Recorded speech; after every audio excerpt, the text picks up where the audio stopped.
Деш предател, по-добре да го предадеш, ама им сега, нали, симпатяга, просто отврат, нали, всичките тук селяндури по характер иронизирате Франция. Да, но във Франция хората знаят да уважават, а вие се ебете и претендирате за нали, бащи на семейство. Какъв баща на семейство е полицай, който редовно си бройка. Нали? Може да е баща биологически, но от морална гледна точка, а пък сте морални стожери. Значи, жената на този прокурор е в депресия, защото такива схеми, когато една жена си даде сметка, че е въвлечена някакви материални схеми с любов, няма как в един момент да не се почувства разрушена. Това са номера, които и баща ми ги е правил върху майка ми и върху мен. Нали, игра на морал, на всичко направих за теб. На такива циганори, просто когато ги анализираш обективно, ти се повръща. Искам тия работи да бъдат сринати, а не никога винаги е било така. Било така и не винаги. Станало е като е дошъл тъпия виориент от селата, градска зона. А тук прокурорчето продължава да пише: изпрати ми решетката по икон. Става въпрос за моя декоративна решетка, която с много ентусиазъм, вдъхновение направих като дизайн, която е инсталирана на кафе галерията ми Обич, защото същността и я направих аз. Това вече произведение на изкуството. И този прокурор, мислих, че поне ще усмихвам, никога няма свикна с ориенталски претендираща за европейщина, за европейско действителност крадлива. Знаех, че няма да свикна, защото са учили и психология. Вижда, че съм толкова наивна, че да му пратя по икон метална решетка, сложена по декоративен начин на витрината на галерията ми, за да бойде, защото му се оплаках по-човешки. Мога ли да се извиня, че не съм се чукала с него, но едно е аз да се изчукам с него и той с всичките връзки, ще бъде в негова полза. Така какво пробва този прокурор? Сигурно неговите колеги ще кажат: ма той се майтапил. Едва ли се е майтапил и майтапа доста сериозен. Те тук се конституира кражба на опит за кражба на интелектуална собственост, защото се играе също и чрез факта, че примерно генералската съпруга Минка Добрева същите цигански номера. Поротари, мотари, тия комуняри ми се правят на либерали. Аз им организирам работите, все безплатна и после на обща почерпка се чупят на друга маса. Значи, този прокурор е във връзка с тях, познава ги по някакъв начин. Знае, че аз съм човек с страхотна страст към изкуство и дарба, но нямам необходимата подкрепа, защото България не е егалитарно общество. България от край време някаква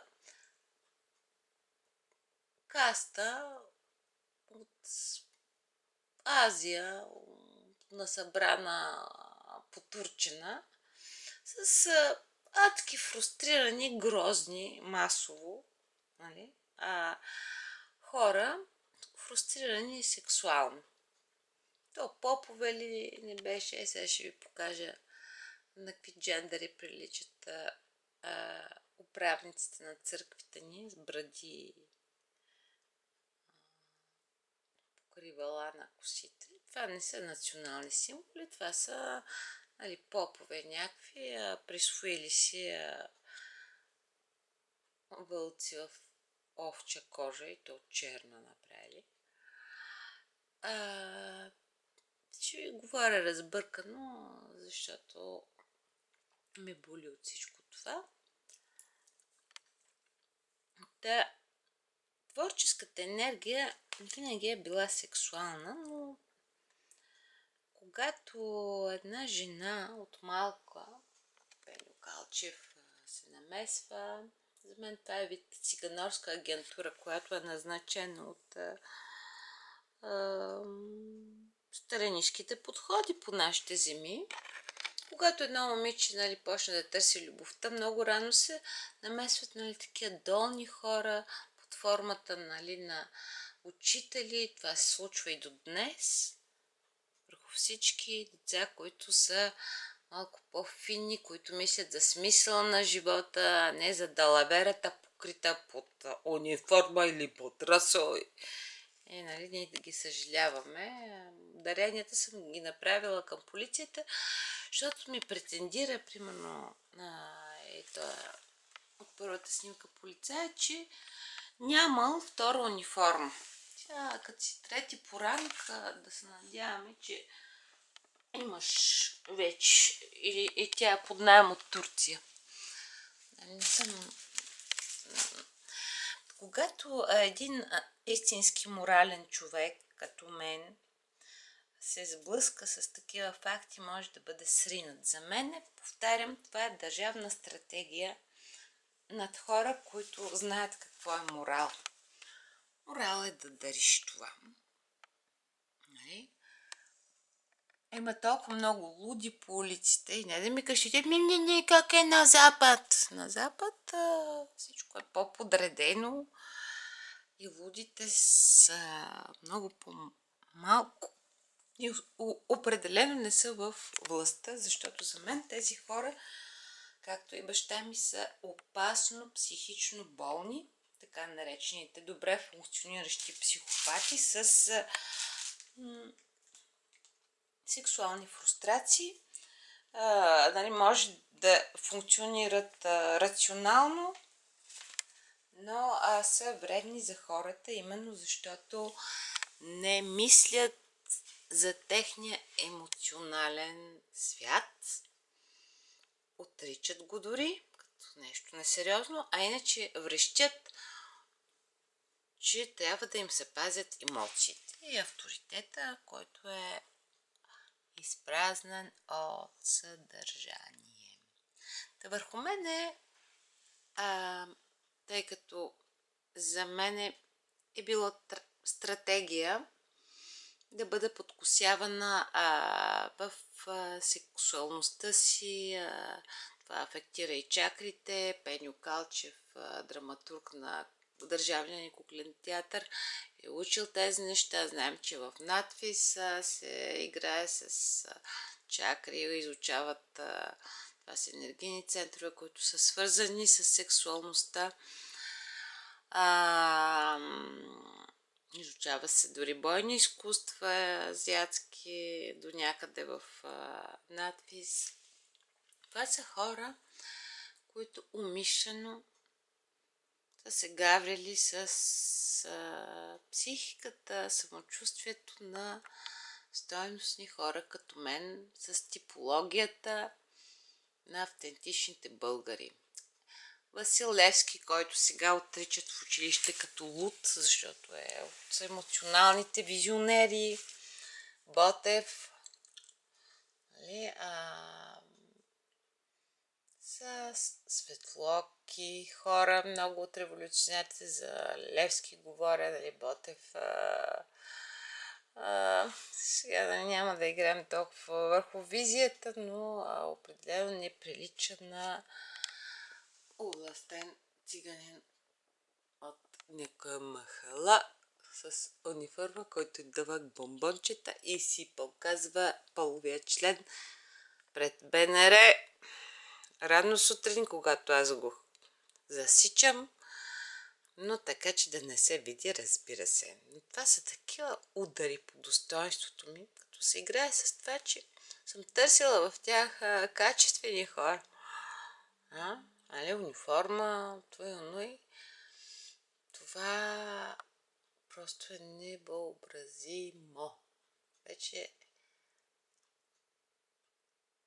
не знаеш как да се усмихнеш в една държава, която претендира за семейен морал, а всъщност се базира на хитлеристко-сталинистки, комплексарски семейен разврат, без никакво възпитание. Та, понеже аз съм се без подкрепа, без пистите, които имат комунягите в едно общество, което не е егалитарно в областта на професиите на словото, той прокурор го каня, нали, на откриването на изложбата си. Той почва, нали, тия гаврички, знаеки, че ще разчитам на публиката му, разбира се.